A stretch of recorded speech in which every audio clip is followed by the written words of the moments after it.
السلام عليكم ورحمة الله وبركاته. من يعاني من الكحة المزمنة، مقدار فص بصل مع 3 ملاعق عسل.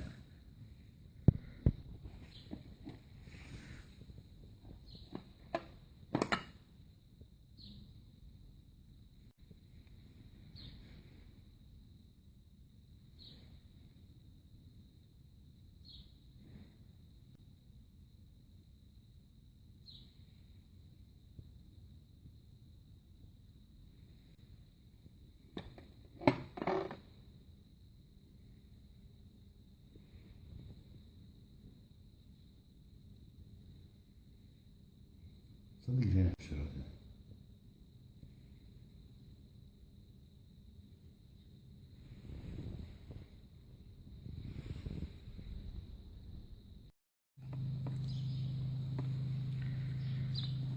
نلاحظ أن العسل خف مع ماء البصل، يترك 2 إلى 3 ساعات، كل وقت نقلبه بالتدريج.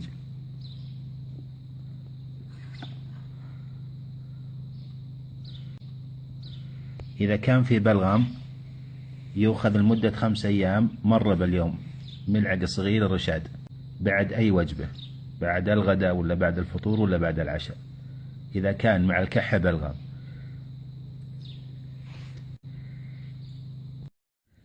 بعد 2 ساعات من التنقيع نلاحظ شلون صار خفيف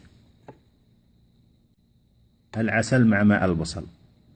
أيضا نستخدم للبلغم اللي هو منقوع الكلمر، مقدار ملعقة كبيرة تحط بجرة مثل هذه ويصب عليه ماء مغلي، تراجي يؤخذ منه 2 مرات باليوم، مقدار فنجان القهوة.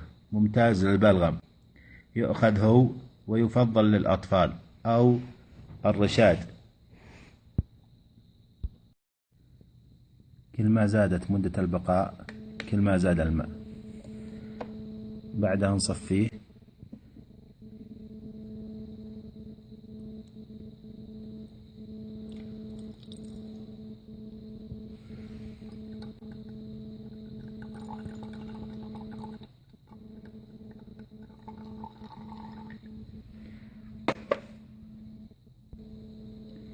يؤخذ مقدار ملعقة أكل 3 مرات باليوم. وزيادة الفاعلية يؤخذ معه ملعقة أيضا طعام زيت سمسم.